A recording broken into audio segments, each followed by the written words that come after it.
EVM machine के द्वारा पहले से निर्धारित कर दिया जाता है किसको चुनना है किसको नहीं चुनना है।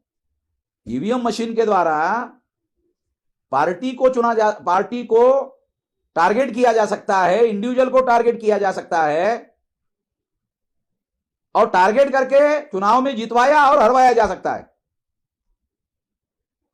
और ऐसे बहुत सारे एविडेंसेस है जिसको आधार बनाकर यह बात कही जा सकती है। इसलिए हम लोगों ने यह निर्णय किया 26 नवंबर को दिल्ली में लाखों लोगों का मोर्चा चुनाव आयोग के ऊपर लेकर जाया जाएगा।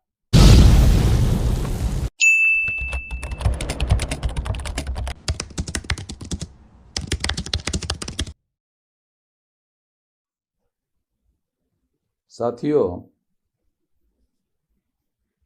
2023 में विधानसभा के कई राज्यों में चुनाव होने वाले हैं और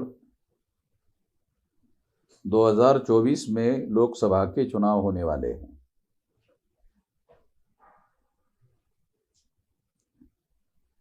इस चुनाव में दोबारा ईवीएम का यूज और मिसयूज होने वाला है। मैं यकीन के साथ, विश्वास के साथ ये कहता हूं कि ये यूज और मिसयूज होने वाला है। इसलिए ईवीएम से होने वाले चुनाव को भारत में वास्तविक चुनाव नहीं माने जा सकते। ईवीएम मशीन के द्वारा जो रिजल्ट निकाले जाते हैं वो रिजल्ट भारतीय प्रजा के वास्तविक इच्छा का प्रतिनिधित्व नहीं करते, वास्तविक ओपिनियन का प्रतिनिधित्व नहीं करते। उदाहरण के लिए सबसे बड़ी बात मैं आपको बताना चाहता हूं कि 2019 के चुनाव में नरेंद्र मोदी के चुनाव क्षेत्र में वाराणसी में 1,86,000 वोट ज्यादा निकला। नमूने के तौर पर अगर इस बात को हम लोग ग्रहण करते हैं तो यह प्रमाणित हो जाता है, यह सिद्ध हो जाता है कि ईवीएम में घोटाला करके चुनाव हो रहे हैं। ईवीएम आने के पहले भारत में बाइपोलर सिस्टम अवेलेबल नहीं था, द्विदलीय तंत्र उपस्थित नहीं था। मगर ये द्विदलीय तंत्र जो है वो ईवीएम के द्वारा स्थापित किया गया। वो तंत्र ये है कि 2004-2009 में कांग्रेस ने चुनाव जीता और 2014 और 2019 में बीजेपी ने चुनाव जीता। इसलिए ये बात प्रूव हो जाती है, ये सिद्ध हो जाती है कि ईवीएम की वजह से दो दलीय सिस्टम जो है सामने आ रहा है, जो 2000 तक उपलब्ध नहीं था।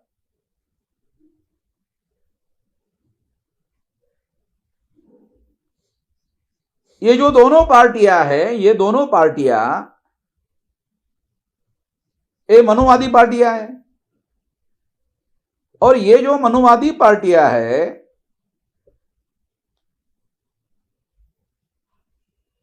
उसके नियंत्रण में है।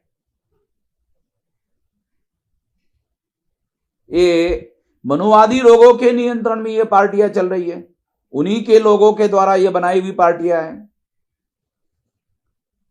कुछ दिन पहले पार्लियामेंट में अमित शाह ने यह कहा कि हमारे भारतीय जनता पार्टी ने एक ओबीसी के आदमी को देश का प्रधानमंत्री बनाया। 29% ओबीसी के प्रतिनिधि हमारे हैं। यदि 29 मिनिस्टर है, ऐसा वो कहते हैं। अगर ऐसा है, प्रधानमंत्री भी है, 29 मिनिस्टर भी है, प्रतिनिधित्व भी है, प्रतिनिधित्व का क्या मतलब है? अगर वो अपने हक और अधिकार के बारे में बोलने का अधिकार उनको दिया गया, अगर वो बोलते नहीं है तो उनको प्रतिनिधि कैसे कहा जा सकता है? सबूत के तौर पर मैं बताना चाहता हूं कि ओबीसी की जातीय आधारित गिनती का मुद्दा है। अगर मान लो प्रमाणशील न्याय देने का सिद्धांत लागू करना है, लोकतंत्र है, प्रोपोर्शनेट रिप्रेजेंटेशन देने का मामला है, अगर ये मामला सामने आए तो ये तो गिनती करने के बाद ही पता चलेगा। और अगर देश का प्रधानमंत्री ओबीसी का हो और 29 मिनिस्टर ओबीसी के हो और 29% प्रतिनिधित्व भारतीय जनता पार्टी में है और उनको बोलने का ही अधिकार नहीं है, इसको थोड़ी प्रतिनिधित्व माना जाएगा। ये तो केवल संख्या है। संख्या और प्रतिनिधित्व ये दो अलग अलग बातें हैं। बाबा साहब आंबेडकर ने इसे नॉमिनेटेड रिप्रेजेंटेशन कहा। भारतीय जनता पार्टी के जो 29% एमपी है, 29 मिनिस्टर है, ए नॉमिनेटेड है। एंड दोज हु नॉमिनेट, जिन्होंने उनको नॉमिनेट किया उनका पावर है, मनुवादी लोगों का पावर है, इसलिए उनकी संख्या है। और फिर भी उनको बोलने, इस वजह से उनको बोलने नहीं दिया जाता। जब बोलने नहीं दिया जाता तो क्या मतलब है? तो मैं ये कहना चाहता हूं कि नॉमिनेटेड रिप्रेजेंटेशन, पहले से ही नॉमिनेटेड रिप्रेजेंटेशन था। ईवीएम मशीन के द्वारा वोटों की चोरी करने का कार्यक्रम शुरू किया गया। ईवीएम मशीन के द्वारा पहले से निर्धारित कर दिया जाता है किसको चुनना है, किसको नहीं चुनना है। ईवीएम मशीन के द्वारा पार्टी को टारगेट किया जा सकता है, इंडिविजुअल को टारगेट किया जा सकता है और टारगेट करके चुनाव में जितवाया और हरवाया जा सकता है। और ऐसे बहुत सारे एविडेंसेस है जिसको आधार बनाकर यह बात कही जा सकती है। इसलिए हम लोगों ने यह निर्णय किया 26 नवंबर को दिल्ली में लाखों लोगों का मोर्चा चुनाव आयोग के ऊपर लेकर जाया जाएगा कि लोकसभा का चुनाव बैलेट पेपर पर होना चाहिए, या जो ईवीएम मशीन के द्वारा ईवीएम मशीन में जो वोट डाले जाते हैं और जो पेपर ट्रेल में डाले जाते हैं, दोनों की गिनती होनी चाहिए। और दोनों की 100% गिनती होने के बाद उसको टैली करना चाहिए।